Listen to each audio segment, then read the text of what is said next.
Before we start the official business of our regularly scheduled Community Development and Regulatory Services meeting for today, the second meeting of the year, we're here on a very happy yet very melancholy day to talk about our dear friend Wes Butler. Sometimes it does kind of sound like a memorial, except for the people are standing here. I just wanted to say a few words before Chuck read the resolution. And when I read the resolution, there were all sorts of things that after working with you for 15 years, I didn't know. So I thought it was very interesting. So you have just been a bright and shining light in the affordable housing world in the city of Minneapolis. So much so that the state wanted you. And given the kind of chaotic staffing situation we've been encountering recently, I don't blame you for wanting to go to the state. They are our partner. We need them to help us, and having our own person at the state level working on issues that we all see as very important. In fact, most of us who work in this area view affordable housing as an entitlement, and we think of it as something that is a moral thing that government should be involved in, and that's why we do it, and I know that's why you do it too. So I thought the resolution would have a long list of projects that had been worked on, and since we've been here over the same period of time, I was looking forward to seeing all of these great things that we had done. But instead, the resolution talks a lot about, I think, what people think about you the most, which is you're just an amazing guy, and that you're a great person to work for, and that you're a great person to work with, and that you're really incredibly intelligent and passionate, and that our staff who work for you and have worked for you will miss you a very great deal. So I want to thank you on behalf of the council for all the great work that has happened under your leadership. It has to be thousands, if not 5,000, 6,000 units of housing for people at 50 and 30% of the metro-wide median have been developed under your tenure here at the city of Minneapolis, and everyone who's worked on these projects has their stamp on how hard it is to get a deal done, and you, more than most people, have really done so with great grace and passion, and I've really appreciated the opportunity to work with you. So I will pass this on to Chuck, who never does this. So I think that says something, actually, that Chuck is standing here, I think. Thank you, Madam Chair, and thanks to Tiffany Glasper for taking the lead in drafting this resolution, and thanks to Kristen Guild for the use of her reading glasses. So let me read the resolution. It's a resolution of the Mayor and City Council by Goodman, Reich, Gordon, Fry, Johnson, Yang, Warsami, Glidden, Kano, Bender, Quincy, Johnson, and Palmisano. And it's honoring 15 years of service to the city of Minneapolis by Wesley J. Butler. What does the J stand for? Wesley Joseph Butler, yes. Whereas Wes Butler began working for the Minneapolis Community Development Agency, MCDA, in 2000 in the Department of Project Planning and Finance. And whereas Wes continued with the city's Community Planning and Economic Development Department as a development finance analyst. And whereas in 2008, Wes was promoted to the manager of the multifamily housing division of CPED, bringing calm, stability, and cohesion to a team experiencing uncertainty and turmoil. And whereas Wes demonstrated incredible skills at managing a diverse and outspoken team of strong-willed and highly skilled individuals. And Wes is laughing. And Wes's management style and personality are flexible and complementary to each individual member of his team. And whereas Wes is always willing to listen and provide guidance and assistance, no matter how busy his schedule. And whereas Wes created a productive and positive work environment through mutual trust and professional respect, as is evidenced through his receipt of the city's North Star Award for Outstanding Leadership. Congratulations again on that, Wes. And whereas Wes was the only CPED manager to score 100% favorable responses in the immediate supervisor category of the Employee Engagement Survey. And Wes is notorious for telling the corniest jokes ever. Maybe when you get done, you can give us a few. Yeah. And whereas Wes's staff always laugh at the aforementioned corniest jokes ever. And whereas Wes is affectionately referred to by his team as Captain 100 or Mr. 100 due to his employee engagement survey numbers. And whereas Wes and his staff have assisted in the retention and new construction of more than 6,000 affordable housing units and a disbursement of more than $70 million in affordable housing trust funds, $70 million. And whereas Wes Butler, after serving this great city for almost 15 years, has decided to move on from the city of Minneapolis and follow his dream of becoming a full-time St. Paulite at his new position of Assistant Commissioner at Minnesota Housing. Now therefore be it resolved by the City Council of the City of Minneapolis that this Minneapolis City Council does hereby present this honorary resolution in recognition of their sincere gratitude and appreciation for the many contributions and tireless service made by Wes Butler for the past 15 years of his service to the City of Minneapolis. Be it further resolved that Wes's hard work and dedication have improved the lives of many citizens of Minneapolis. We wish Wes all the best, and he will be sorely missed by his staff. And it passed January 30th, 2015. It'll be at the council meeting on the 30th, and it's signed by Barbara Johnson, President of the City Council, Betsy Hodges, Mayor, and Casey Carroll, City Clerk, attests. So with that, I'll turn the microphone over to you. Well, thank you very much. I'm very honored to have this. I'm very honored. I just wanted to say a few things. For every minute of every hour of every day that I worked for the city, I enjoyed it. And I don't think many people can say that about a job, but I've enjoyed working with the council, and especially you, Lisa, as the chair of the CD committee. And I've also enjoyed working with my wonderful staff. They've been great, and we've done some wonderful things. And I know we'll do some wonderful things in the future, so I really, really appreciate it. I appreciate this resolution. It means a lot to me. Thank you. Thank you. I'll give you this.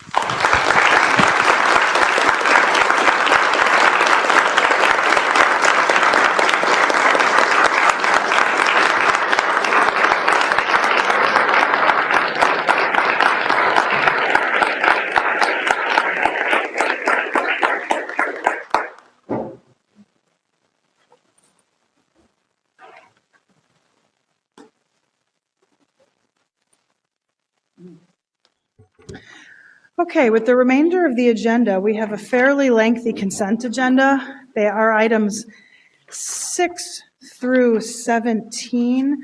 Are there any items anyone would like to pull off of the agenda for discussion, items 6 through 17? Seeing none, I'm going to move the consent agenda. All in favor of those items signify by saying aye. Aye. Any opposed? Those items are approved. So if you're someone who came to the meeting today for anything on the consent agenda, those items have been approved. We will then move on to item number 2, which is a joint public hearing with the MCDA Operating Committee. So I'll call the MCDA Operating Committee into session, and I'm joined by Commissioners Warsami, Reich, Fry, and Cano. Commissioner and Council Member Quincy is unable to be here today, but will be back at the next committee meeting. We're now in a joint public hearing with the MCDA and the CD Committee. And Ms. Shaw, you have item number 2. Good afternoon, Madam Chair, members of the committee. What you have before you is a request to approve the issuance of up to $6.6 million in bank-qualified, bank-direct tax-exempt revenue bonds for the Charter School Development Corporation and Hiawatha Academy.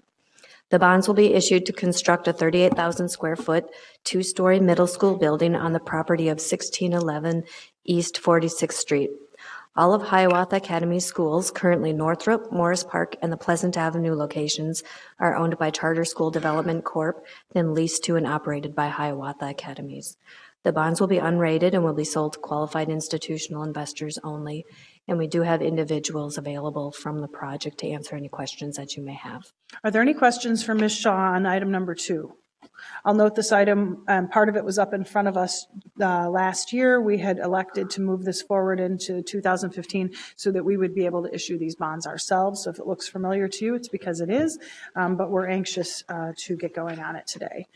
Further comments or questions for staff? Seeing none, we'll open the public hearing. Thank you, Ms. Shaw. On item number 2, which is a resolution giving preliminary and final approval of an issuance of MCDA Educational Facilities Revenue Notes for Hiawatha Academy's project. Is there anyone here to speak to this issue? Anyone? Anyone? Seeing none, we'll close the public hearing. Councilmember Cano. Thank you, Madam Chair. I would like to move this forward as recommended. Item number 2 has been moved forward for approval. Further comments or questions? Seeing none, all in favor signify by saying aye.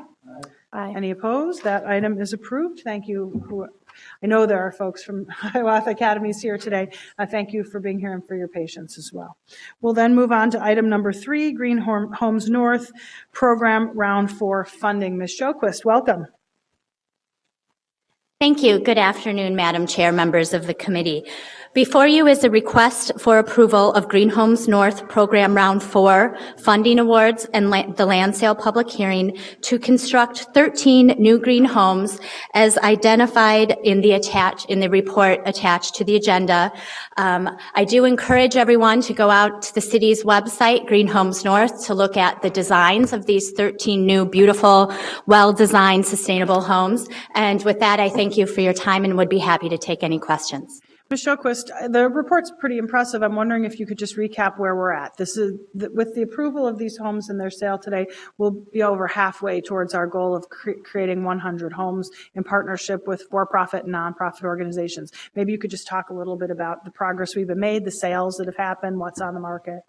Wonderful. Thank you. I'm more than happy to talk about our wonderful collaborative partnership with our nonprofit community developers. And we have 3 private developers that have been involved in this process, many of which are here in the audience today. We have 47 homes that have been funded to date, many which are complete. Of those, we have 14 that have been sold and 8 that are pending sale. We also have the remainder that are nearing construction and will be on the market shortly or in time for the spring home sales events. We also expect that these 13 homes will be under construction this spring and encourage anyone that's interested in purchasing one of these beautiful homes to look at our website and contact me or any of the developers and our partners. Are there any questions for Ms. Sjoquist on item number 3? Seeing none, thank you for your report. We'll open the public hearing on item number 3, which is approving an award of development gap funding for the construction of 13 homes, authorizing the related agreements with the selected developers, as well as approving the sale of the properties. And rather than me repeating them all out loud, Ms. Sjoquist will note on the screen, these are the properties in red on the column on the right as well. Is there anyone here to speak to this issue? Anyone? Please step forward. State your name and address for the record. Thank you, Councilmember Goodman. My name is Ishmael Israel. I am a Willard Hay resident in Minneapolis. I just wanted to speak on behalf of North Minneapolis residents, organizations who have been part of the review process of Green Homes North over the past several years, and speak to the increasing catalyst that it serves to bring new residents to the city, into the neighborhood, and reinvigorate neighborhood belief and pride in our neighborhoods. And also just to state that as the market improves, there is some public financing involved, but as the market improves, that subsidy should decrease.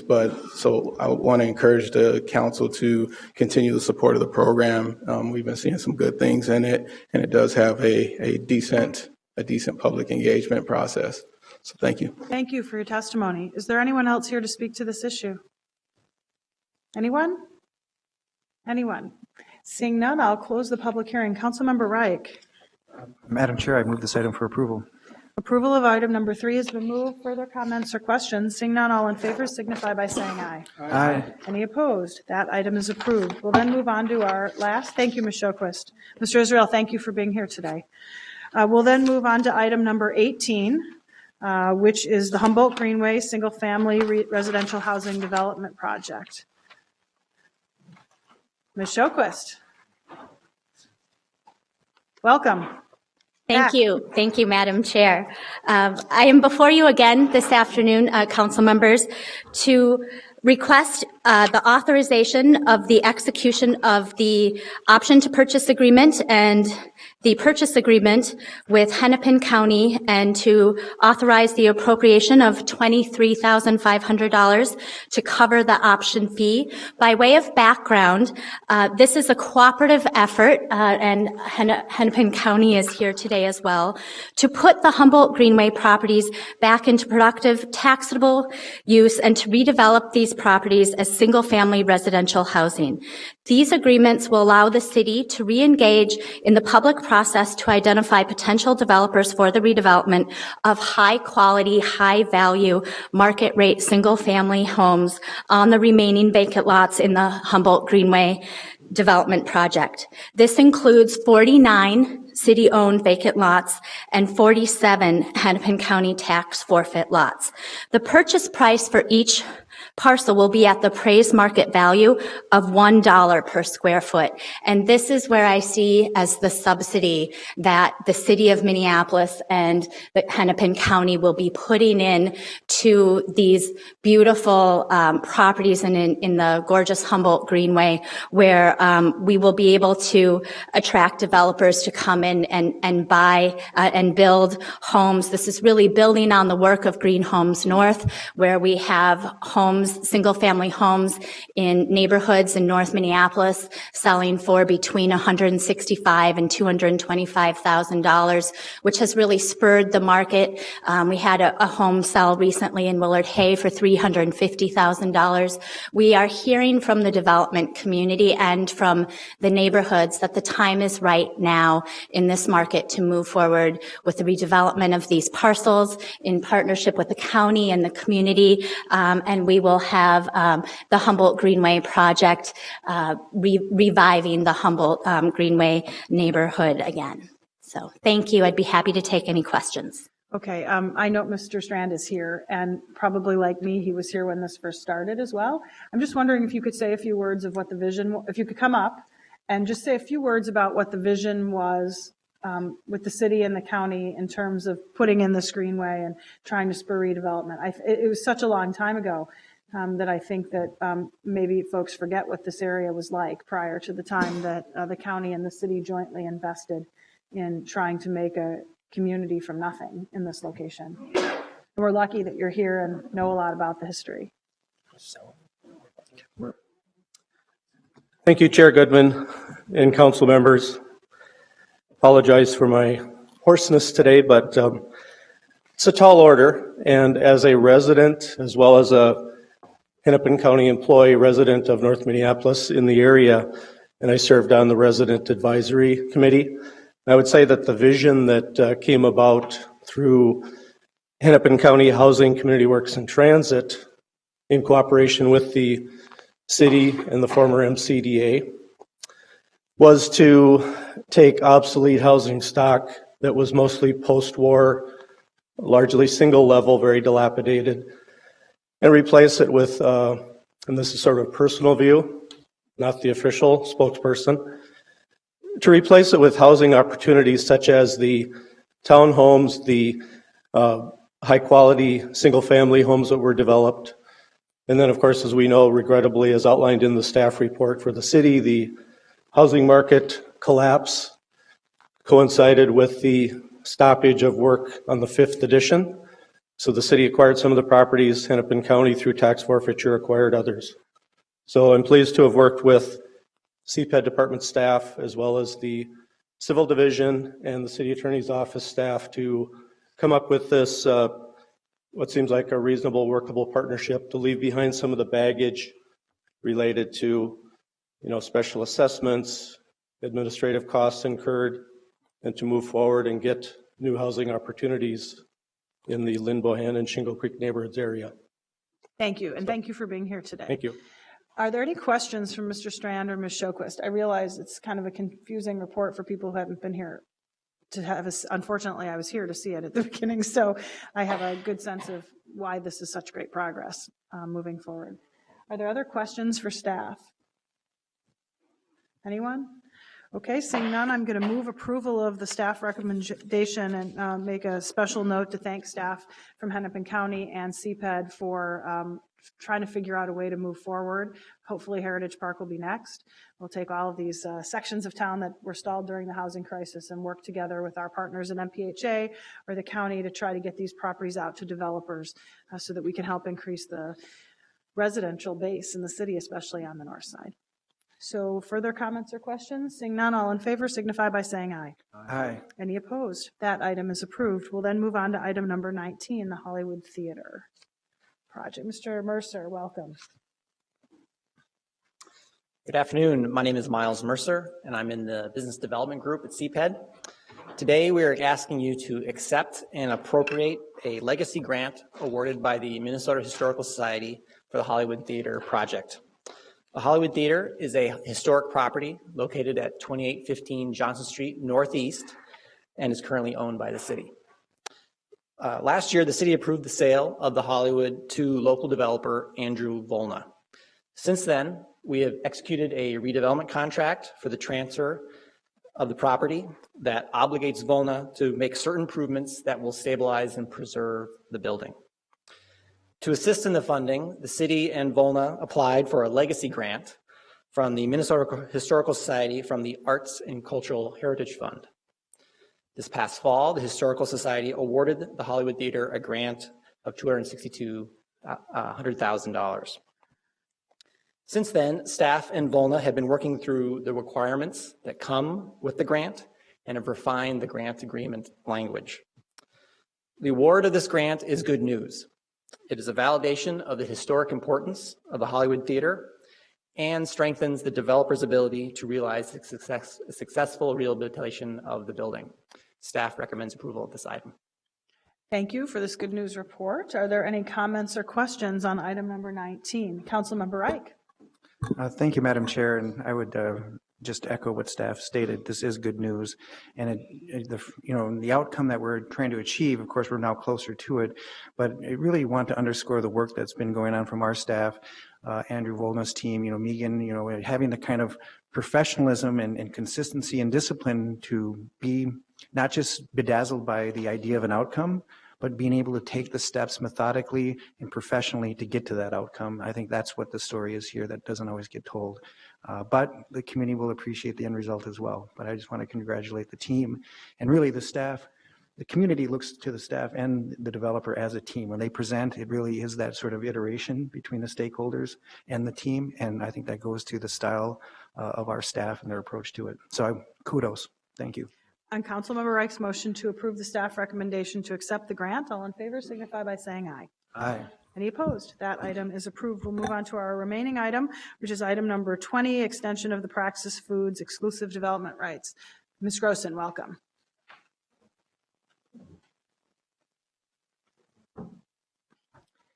Chair Goodman and council members, I'm Beth Grossen, the project coordinator for this project. Before you is a request for a 90-day extension for the Praxis Foods grocery store. Praxis was originally granted exclusive development rights in July 2012 for the 1.3-acre city-owned property at the southeast corner of Penn and Plymouth in North Minneapolis following an RFP process. The rights expired December 31st, 2014. Now Praxis and the neighborhood have requested a 90-day extension to April 30th, 2015 for the financing due diligence period. Performance benchmarks are again included in the recommendation. So by March 31st, Praxis will secure financing approval from AIG Capital, and there's also milestones related to preparing architectural plans with the goal of actually getting entitlement approvals by July of this year by the Planning Commission. Glenn Ford of Praxis, as well as the CPED Director, Craig Taylor, and I are all available to answer any questions you have about this extension request. Are there any questions for Ms. Grossen or Mr. Taylor or Mr. Ford? I don't see any questions. Thank you for your report. I'm going to move approval of item number 20. Mr. Taylor has had the opportunity to talk to a number of us about this. I don't really see any reason not to do this. We certainly couldn't be doing anything different within a 3-month period. And if we really are, in fact, that close to securing financing, we need to see this through. If we're not, in fact, that close, then we'll have to go back to ground zero, which would be extremely unfortunate. But that said, we're not going to get an RFP out in 3 months or 4 months or 3 months and 28 days. It makes no sense, really, if we are very close to move forward. But I would just note that that's that. If it can't get done in this 4-month period, we're going to have to try to figure out what other thing we can do. I think that there are a number of people who, like Councilmember Reich and I, who were here when this originally happened, that had extremely high hopes, that still have extremely high hopes. I live very close to this location. It would definitely be a grocery store my family would use. And I know that there are major challenges in this location with redlining of grocery stores, and I probably shouldn't use that word with Eric sitting here, with it being a food desert and it being very difficult to find fresh local food. This is an amazing vision, and it's one that the city really needs. So I'm hopeful that we can try to figure out a way to get from here to there, and urge Mr. Ford, who I think also feels very strongly we need to get there, to see if we can get this deal done. I guess I don't see why not at this point, but we have to have some urgency to actually having some sort of success, because I think in the end, a lot of people will be very disappointed if it continues to drag out and then we end up with nothing. So I will move approval. Are there further comments or questions? Councilmember Cano. Yeah, thank you, Madam Chair. So as a food justice advocate, I would like to speak out on this issue, and you inspired me to say some comments because I also live in an area and I represent an area that has a lot of issues with attracting development, supporting development, incentivizing development. So I really appreciate the fact that we're not taking a punitive approach to this and that we're not losing hope. And that we're really providing leadership and consistency and ongoing support for areas that I feel really do need that hand-holding and that special discussion and engagement. So I want to thank the CPUD director who's here, Craig Taylor, who did reach out to me to talk to me about this issue, who's supportive of furthering this development vision. I read about it. I think it might have been Eric's article, actually.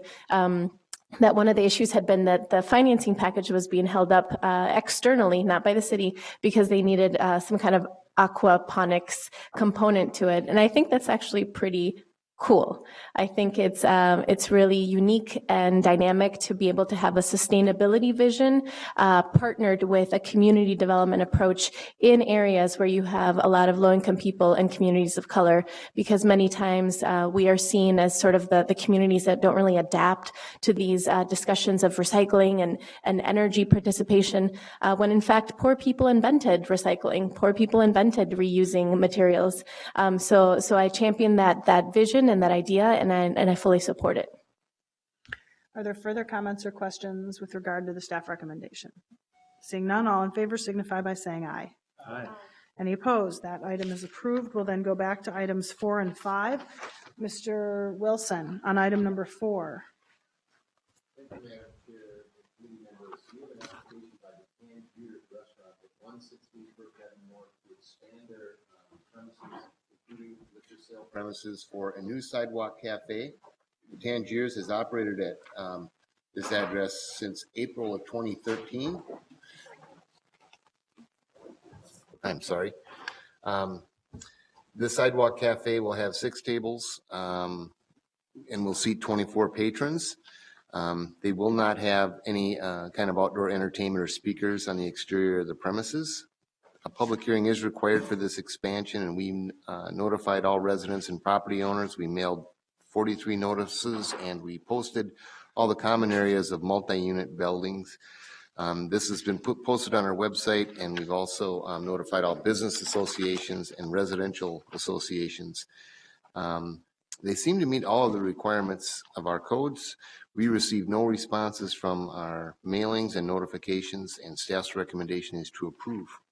Are there any questions for Mr. Wilson on the permanent expansion of premise at 116 First Avenue North?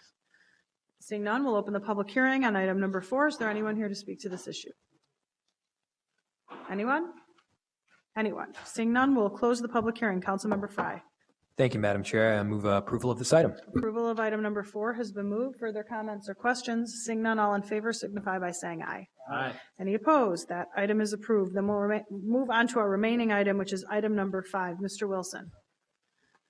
Thank you, Madam Chair. We have an ordinance amendment before you today related to indoor smoking and specifically related to e-cigarettes and indoor smoking. On December 5th of 2014, the City Council amended the ordinances related to indoor smoking so that they would include prohibition on indoor use of e-cigarettes in all public indoor places, and that amendment also adopted the Minnesota Clean Indoor Act and its provisions in our code.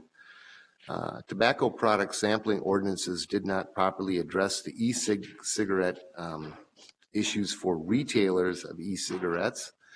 And so the current tobacco sampling ordinance was designed in 2011 to regulate lighted tobacco sampling, such as cigars and hookahs.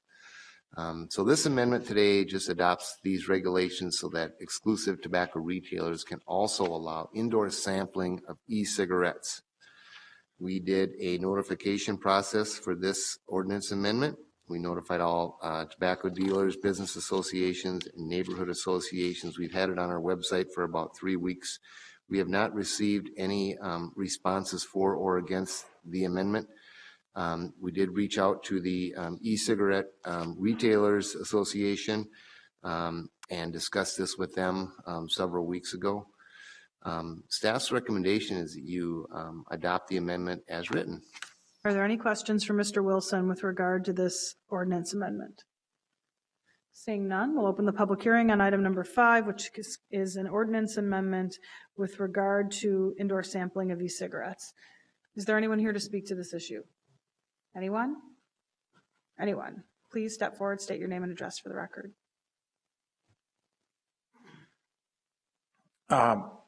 Council members, Madam Chair, my name is Cap O'Rourke, 5816 Minneapolis South, 10th Avenue, Minneapolis South. I am just here to thank Councilmember Gordon and some of the other council members who are following up on their commitment during the health hearing.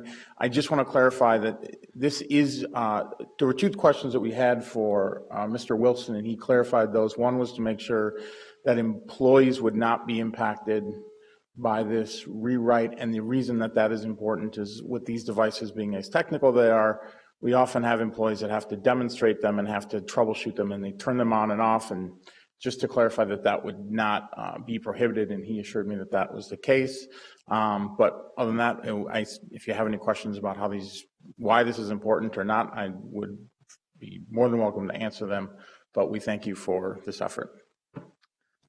Is there anyone else here to speak to this issue? Anyone? Anyone? Seeing none, we'll close the public hearing. Councilmember Frye. Thank you, Madam Chair. I move approval of this item. I think it's an excellent way to sort of finish off the work that we were previously doing in HESI. Okay. On the motion to approve the staff recommendation, all in favor signify by saying aye. Aye. Any opposed? That item is approved. Seeing no further business before us, we are adjourned.